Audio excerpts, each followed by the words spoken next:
My brother proposed to my fiancée, just to prove she loved him more than me, and somehow my parents still took his side. After that one insane move that changed everything, but it only proved that he, a single-digit IQ, and my parents are on his side. Posted by /QU equivalent uncore lad 197. My 28M brother Mark, 26M, used to date my fiancée Jen, 26F, a year ago. They were only together for a month before he broke things off with her because he was bored of being in a relationship and never really wanted to settle down anyway. At the time they were dating, I was in a different state, so I had no idea he even had a girlfriend, and I didn't know who Jen was until I met her. Jen and I met at a bar when I moved back in October, and we hit it off really well. She was easily the most beautiful and intelligent woman I had ever met, and we met up a few more times before we made it official. Fast forward to December, and I finally brought her up to my family and suggested they meet her at Christmas. They knew I was in a relationship, but I'm not the most open about my personal life, so I kept details about her to a minimum until I knew how serious we really were. My parents asked to see pictures, and they started passing my phone around the dinner table. Mark saw it and blew up, calling me a crap-smelling brother for dating his ex-girlfriend and demanding that I break up with her. I refused. When I asked Jen about it, she confirmed they had dated and gave me the details about their breakup. It took a few weeks, but eventually Mark stopped bringing up the fact that I was dating his ex, and I thought he was over it. On Jen's birthday this year, I took her out to a fancy dinner with both of our families and her closest friends, and I asked her to marry me. Mark flipped out again and caused a scene about me proposing to her, which my sisters and I immediately shut down. The incident happened this past weekend. Mark had been pretty quiet about the whole situation for the last 2 months. I didn't see him much and figured he had gone low contact with me, which I had no problem with. Then he invited Jen and me to a family dinner at his apartment with our parents and sisters. I thought it was weird, but since our parents and sisters were also going, we agreed to attend. The dinner was nice, nothing too fancy, and we moved to the living room to talk. About 30 minutes into the conversation, Mark stood up and said he had an announcement. He gave a long speech about being happy to have his family around for his big moment, then got on one knee and pulled out a cheap ring while asking Jen to marry him. Jen was confused and obviously uncomfortable, demanding that he put the ring away and stand up. My dad tried to grab Mark, but I got to him first and punched him. I won't repeat most of what was said, mostly because I was too angry to listen, but he said something along the lines of wanting to show me that Jen wasn't really into me and just wanted to get back at him. Before things could get worse, my parents rushed me out and promised to talk to him. It's been a few days since it happened, and I'm still pissed off. I don't know what to do at this point. I'm scared Jen might have second thoughts about marrying me because of this. Any advice? Update 2 days later. First, I want to thank everyone for reading. It's been a busy weekend, so I haven't had the chance to reply to many people, but I appreciate all the feedback, even the criticisms. Now for the update. I called Mark and asked him to meet up with me at my place to talk. I told him I would prefer Jen to be there as well, but I was fine with it if he didn't want her around. He agreed to talk to both of us and showed up at my place around noon today. It was pretty quiet for a few minutes before I started the conversation. I apologized for not warning him that I would be proposing to Jen, and I also apologized for hitting him. He said it was whatever, but he appreciated the apology. I told him what Jen had said about their relationship and breakup when I asked her about it, and I asked him to confirm if it was true. I explained that his reactions throughout this whole situation have been extreme, and I wanted to make sure I wasn't misunderstanding their relationship or downplaying how serious they were. He confirmed that they only dated for a few weeks and that he broke up with her because he lost interest. Jen asked if he was acting like this because he still had feelings for her or regretted ending things. He said he could admit that he found her more attractive than when he last saw her, but there weren't any feelings or regrets. He said he just didn't like seeing a girl he dated, even if it was short-term, with his older brother, and as a man, I shouldn't have violated him by pursuing things with his ex. I reminded him that I had no idea they had dated, so it wasn't like I consciously did this knowing their history. He shrugged it off and said it didn't matter. I still should have broken it off. He was adamant that if the roles were reversed, he would have done the same thing, which I doubt. I asked him why he proposed to her if he didn't have any lingering feelings. To sum it up, he said he had been talking to one of his buddies who was around when Mark and Jen dated. The guy put the idea in his head that maybe Jen knew from the start that we were related and was doing this to get back at him, considering she had been hung up on him after they broke up. He and his friend thought it would be a good idea to test this theory, so Mark came up with the idea to propose and see if she would dump me for him. Jen asked him to elaborate on why he thought she was hung up on him, and he told her that he heard she was asking about him after the breakup and still hanging out at the places they used to go, so he thought it was a valid assumption. Then, when she randomly showed up with his brother, it affirmed his suspicions. Jen told him she had only asked about him once after the breakup and that she'd been hanging out at those places with friends even before they started dating, so she wasn't going to avoid them because of a breakup. She also said she was offended by the idea that she would stoop so low as to presume me just to get back at him. He shrugged, gave her a half-hearted apology, but said she had to see it from his point of view. He asked her if she really didn't know, and she told him that she hadn't noticed the resemblance between us until we were in the same room, and since we act nothing alike, it never crossed her mind. He accepted that and said, okay. That pretty much wrapped up the conversation. Before he left, he told me I could take back his invite to the wedding because he couldn't bring himself to support our relationship knowing he used to date her. I told him not to worry about it, as he was most likely going to be uninvited anyway. It's been a few hours since our talk, and I do feel better. My parents aren't too happy about him being uninvited, but they understood that it was a mutual decision and probably for the best. My sisters told me they knew he didn't have a good reason for being a jerk, and they don't blame me for not wanting him at the wedding. As of now, I'm going to limit contact with Mark, and I doubt he'll reach out to me anytime soon either. Second update. 2 months later, it's been a while since I last posted, but a few things have happened since my last conversation with Mark. I've been low contact with Mark since then. I haven't called him, and he hasn't called me, and our only interactions have been in family settings, and it stands. My mom is now upset that Mark is still uninvited for my wedding. It started with a comment made during my younger sister Sophie's 22th birthday. Her boyfriend of about 4 years proposed to her at the end of the night, and we sat around talking about what she envisioned for her dream wedding. She talked a bit about wanting a destination wedding, her ideas for the cake and dress, and then said something like, "Teddy, I know Mark's banned from your wedding, but you won't care if he comes to mine, right?" I laughed it off and told her I couldn't get mad about her guest list, even if I wanted to. My mom gave me this weird look and asked if Mark was still not invited to my wedding. I told her yes, and she got irritated. She said she thought I was joking and accused me of being unreasonable for going through with banning him since he's family. She accused me of holding a grudge just to be petty. I reminded her that Mark and I had agreed he wouldn't come, and I told her this wasn't the time to talk about my wedding since the day was about Sophie. I added that if she or Mark wanted to discuss my wedding, they could call me another time. Sophie also laid into my mom a bit for trying to make her special day about Mark, and my mom dropped the issue. For those of you wondering, Mark wasn't at Sophie's party because he apparently had to work and couldn't make it. A few days later, my mom stopped by my house and said she wanted to discuss my wedding. She asked me why I was so adamant about Mark not coming. She said I shouldn't be so insecure about Mark and Jen's previous relationship and that uninviting him was a step too far. I told her that Mark and I had mutually agreed he wouldn't come, and if he had a problem with it, he could talk to me himself. We got into an argument, and she said that if I wasn't going to reinvite Mark, she wouldn't be coming either because I was ostracizing her son.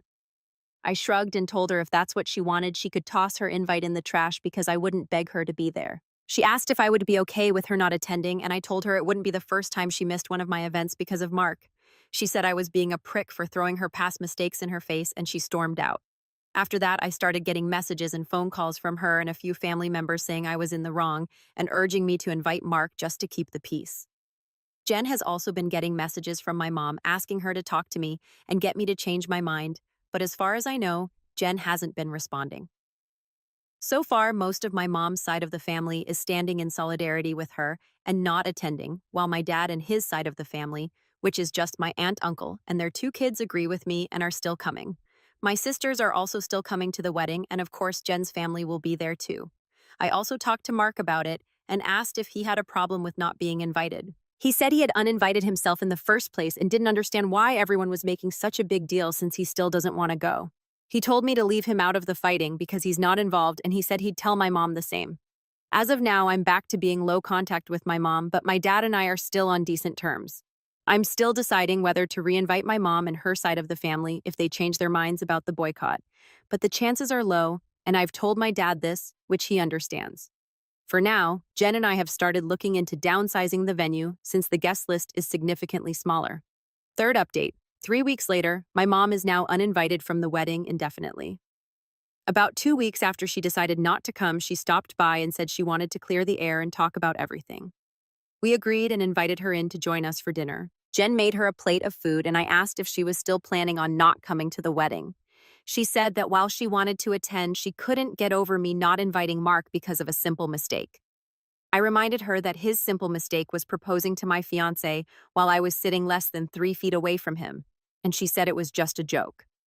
Jen then asked why she wanted to talk if she was still maintaining the same stance on Mark coming to the wedding. My mom said she wanted to talk to Jen and was hoping Jen would hear her out and convince me to invite Mark again. Apparently, she assumed I was at work and that she could catch Jen alone. Jen politely told her that while she understood her thought process, she wouldn't have had that conversation without me present, since this involves my brother. My mom made a comment along the lines of Jen being stupid and unable to have a conversation without me thinking for her, which started a heated back and forth between the three of us. Eventually, Jen told her to leave. As Jen got up and walked towards the door, my mom followed, still screaming at her. By this point, she was yelling about Jen tearing our family apart. While Jen was unlocking the front door, my mom grabbed her by the hair and pulled her to the ground, still screaming. She hit Jen and tried to claw at her face, so I dragged my mom off of her and threw her outside.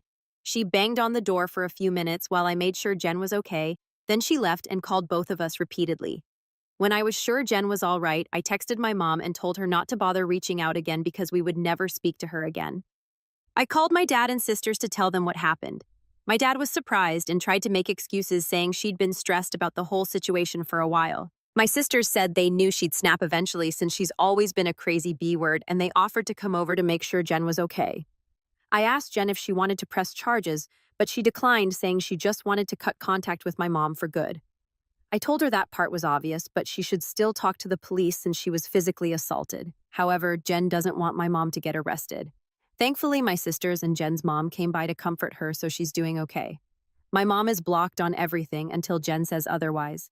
I genuinely don't know what to do now. Jen doesn't want to go to the police because she feels guilty about having my mom arrested over this, but my sisters and I want to convince her to file a report at the very least. I'd want documentation in case something happens in the future.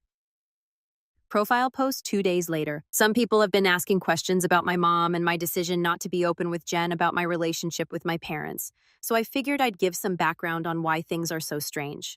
Like some of you mentioned, Mark was the golden child. He was my mom's baby boy, and she didn't do much to hide it. My parents didn't spend much time with my sisters and me like normal parents do unless they had to, but they spent as much time with Mark as possible. They would take him shopping while we stayed with the sitter, or bring him home his favorite food and toys when they shopped alone. He usually got better things compared to the rest of us, like new expensive clothes, while ours were thrifted, or new toys just for him, whereas we had to share older toys with each other. If my sisters and I got gifts, they were for us to share, but my mom made it clear that Mark's things were only for him, and we weren't allowed to touch them. When Mark would screw up, I'd get punished for not being a good role model and for not showing him the proper way to behave. For example, when Mark went through a phase of breaking his toys, I got the beating because, according to my mom, he obviously learned the behavior from me. When he was 8, Mark got in trouble at school for trying to push a kid down the stairs. I was grounded for 2 weeks and told to apologize to the kid for not teaching my brother better. When I turned 13, I pushed my parents to start giving me an allowance. They agreed as long as I did household chores like mowing a lawn, taking out the trash, raking leaves, etc. It was usually around $25 a week to help me start saving. Mark saw that I was getting money and begged my parents for an allowance too. Instead of making him work, $10 of my allowance was given to him each week because we were doing such a good job with our chores, which he never helped with. Whenever I asked him to pitch in, he'd tell me it wasn't his job to do chores, so why should he bother? It was around this time that I started really distancing myself from my brother. By the time I entered high school, we only talked to each other when we needed small favors or and we absolutely had to. I got my first job when I turned 17 because I wanted to finally get my own car and earn money that my parents couldn't force me to give to Mark. My oldest sister Maggie helped me open my own bank account and taught me how to properly budget and save my money. After all my hard work, I bought my first car at 18. When Mark got his license, my parents asked me to let him use my car to get around and for extra practice behind the wheel. Reluctantly, I agreed, and for a while the arrangement worked fine. Mark used my car when I didn't need it and helped maintain it. However, when he expressed wanting my parents to buy him his own car, my mom came to me and told me I should give him my car because he needed it more. When I refused, she threatened to kick me out. We had a big fight that night, which ended with her giving Mark my car and taking me to transfer ownership to him within the next few days. Since I didn't have anywhere else to go at the time, I just sucked it up and signed it over. When I graduated high school, both of my parents skipped the ceremony because Mark didn't want to sit through a long event just to see me get a piece of paper, and my mom didn't want to leave him alone for the night. So I only had the support of my sisters, along with my aunt and uncle, who wanted to take me out to celebrate. However, they ended up having to bring me home at my parents' request because they had made me dinner to make it up to me. The dinner, unfortunately, was something I couldn't eat because my mom had put shrimp and chicken on the same serving dish, and I'm allergic to shellfish. In my first year out of high school, I worked 2 jobs to buy myself another car, and at the start of the new school year, I moved away for college and cut contact with my parents. My mom tried to reach out for the first few months through social media and Sophie, but I never responded. I also told Sophie she'd be cut off too if she kept trying to connect us. When my mom couldn't get to me through Sophie, she tried going through my older sister Charlotte and a few times through Maggie and Mark until I threatened to file a restraining order for harassment. It was a bluff because I had no idea how to do it, but it managed to scare her off. After that, the most I received from her were occasional happy holidays texts over the years. Around the time I moved back, Charlotte told me that they had been seeing a family therapist at her request, and my parents wanted to apologize for how they treated us. I was hesitant, but I agreed as long as they were genuine, and the reconciliation process started when I moved back home. That doesn't even scratch the surface of everything they put me through, and it took a lot for me to even begin letting them back into my life. When I met Jen, I wasn't sure where my relationship with her was going or where things stood with my parents. I didn't want to mention my family at all, mostly because I was prepared to cut contact again if needed. Jen was understanding that it was a sore subject and didn't press for more details. I hope this helped shed some light on some of the questions I've been seeing pop up. Fourth update, 17 days later, I want to thank everyone who's taken the time to give me advice on what to do going forward, as well as all the kind messages and comments I've received over the past few days/week. Jen and I have read the comments together and we appreciate everything. To answer the most common question about why I chose to reconnect after everything, the short answer is that I would do anything for my sisters. Charlotte wanted the entire family around for the birth of her first child and to help her adjust. She didn't want part-time aunts and uncles who would only visit her kid during birthdays and holidays. She was never the type to ask for much of anything growing up, so when she asked if I would be willing to try for her, I agreed because it would make her happy. I also think part of me hoped that maybe my parents had changed. I don't regret trying to reconcile either. My parents are still terrible, but I met the love of my life, so I call it a win. A few people wanted to know if there's an update, so here we go. Sorry if it's a bit messy or confusing. A lot has happened. We filed a report with the police and were told that even though Jen doesn't want to pursue anything, it's not up to us to decide whether it goes further, though they would keep our preference in mind. We provided solid evidence of the assault, including pictures of Jen's face and texts between my mom and dad about what happened. We were advised to report and document any future incidents involving my mom in case anything else happens. Considering where we live, I doubt it'll go anywhere, but at least it's on record. I received about 100 angry text messages from my mom, which tells me they at least spoke to her about the incident. My mom tried to corner me as I was leaving work and screamed at me about trying to ruin her life. She kept yelling that I was an awful son for trying to get her arrested over a small misunderstanding and that she didn't understand what she'd done to deserve being punished like this. I told her that if she didn't want to be in legal trouble, she shouldn't have hit Jen. She demanded that I tell the police to drop the report, which I refused. I reminded her of what the officer said about it being out of my hands. She had a meltdown in the parking lot and hit me a few times just on the chest and arm before security intervened and escorted her off the property. I had to talk to my boss about the incident, but luckily, she was understanding after I explained everything that was going on.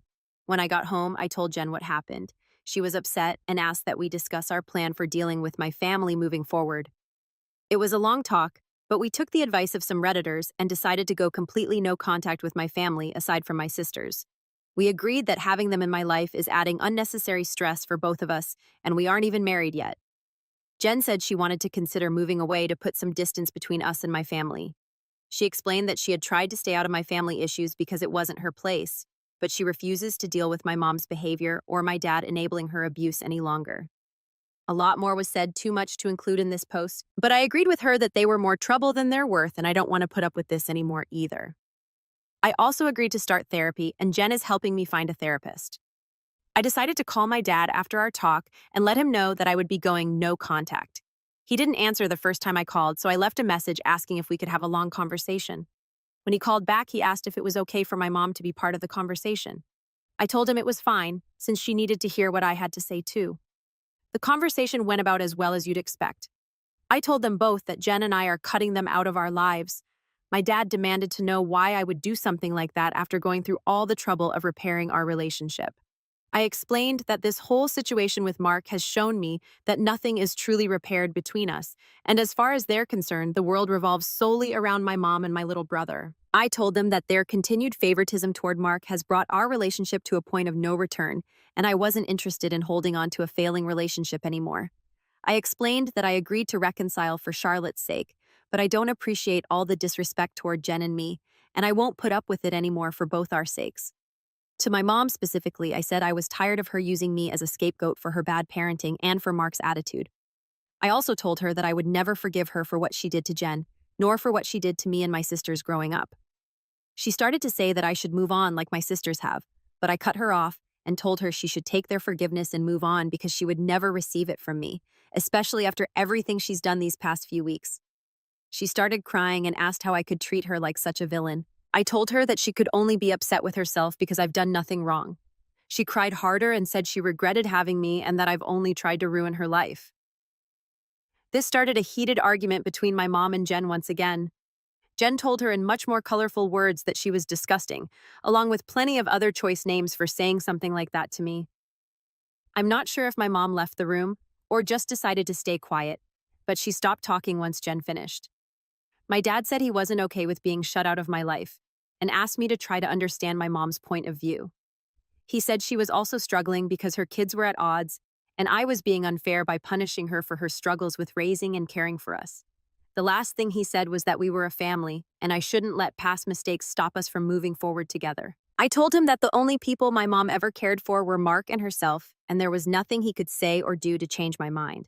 I told him it was up to him whether or not he kept my number, but I would be blocking both him and my mom everywhere, and I wouldn't be reaching out again. Then I hung up. Afterward, I sent a long email to my entire family, uninviting everyone except my aunt, uncle, and sisters from the wedding, with a link to my posts attached. I hadn't cried in a long time, but Jen held me while I cried after writing the email, reassuring me that we would be okay. My sisters also reached out to me after reading the email. I apologized to Charlotte for not being able to continue reconciling like she wanted, but she told me it was okay and that it's not my fault I had to cut them off again. The response from my family has been pretty mixed. Some are angry that I aired out family issues on a public internet forum, while others are upset with my parents because they never knew it was this bad. The last person I talked to about everything was Mark. He asked if I was cutting him off too, and I told him I wasn't, but I wouldn't be going out of my way to reach out to him either. He didn't argue and just wished me the best with the wedding, and we haven't spoken since. Right now, Jen and I are looking for a new place to stay. The plan is to move closer to Jen's brother, who lives about 3 hours from where we are now, and we both like the city he's in. I spoke to my boss about transferring, and Jen is looking into working 100% remotely or possibly finding a new job. Once again, our venue has changed since the guest list is significantly smaller. My future brother-in-law is considering letting us use his house for the wedding. I don't plan to post any more about this unless something drastic happens, at least not until the wedding, because I want to move on with life. Thanks and happy holidays. Fifth update 10 months later. Hey everyone, it's been a while since I posted here. Things have been busy, but I saw a few requests for an update. It's small, but here it is. I have a wife and a newborn daughter now. We found out Jen was pregnant around the time of my last post, which pretty much kicked us into overdrive as far as moving away and starting fresh in a new place. I was able to transfer to a different location, and Jen found a new job that allows her to work remotely. We got married 4 months ago at her brother's lake house. We didn't plan to have the ceremony so soon, but we didn't want to wait for the baby to arrive before getting married. Jen also found a dress she fell in love with and didn't want to outgrow it. It was a small ceremony with mostly her family present, but my sister's aunt and uncle attended as well. I know some people probably expected to hear about a huge blowout at the wedding, but honestly, it was easily one of the best days of my life. My daughter was born early last month. She's beautiful, happy, and healthy, and Jen is doing well too. The last stretch of the pregnancy was hard on her both emotionally and physically, but she's been doing much better since giving birth. She's seeing a doctor regularly during this postpartum phase due to complications she had during the pregnancy, but so far there haven't been any major health concerns. Aside from complaining about the doctor visits, I don't think I've seen a frown on her face since we brought our daughter home. As for my parents, I haven't heard from my dad, but my mom did reach out a few days after the wedding. Apparently, my uncle sent them some of the photos taken at the wedding. My mom made a fake Facebook page and started spamming Jen and me with angry messages about being excluded from both the wedding and Jen's pregnancy. She went on a lengthy tirade about being entitled to be part of her grandchild's life and how unfair it was that she wasn't allowed to be present in our lives. She asked to visit us, demanded that we visit her, and even asked to be in the delivery room, all of which I quickly shut down. I screenshotted everything and emailed it to myself in case I needed for a restraining order in the future, then I blocked her. I haven't heard from her since, but I know she's been harassing my sisters to get them to talk to us on her behalf. I don't know what, if anything, they're doing about it, but I made it clear that Jen and I have nothing to discuss with her. For everyone wondering if Mark and I have been in contact, the answer is yes. He called after we came back from our honeymoon to congratulate us on the wedding and the pregnancy. We had a long talk about everything that happened. I won't go into detail, but we both got to say a lot, and he offered both me and Jen what feels like a sincere apology for what he did. We've been texting a bit here and there since mostly just small talk and life updates. He did invite me to have a drink with him the next time I'm in town. I don't know if I'll accept, but I told him I'd think about it. Thanks to everyone for the support and well wishes you've given us. Sorry if this update was a bit all over the place. Edit just to clear it up before anyone asks. Mark doesn't know where I live and likely won't know in the future. If he chooses to give updates about my life to my parents, that's his choice, but I won't give him any details that could help them show up unannounced. Unfortunately, even if we're able to form some sort of relationship, I'll never be able to fully trust him.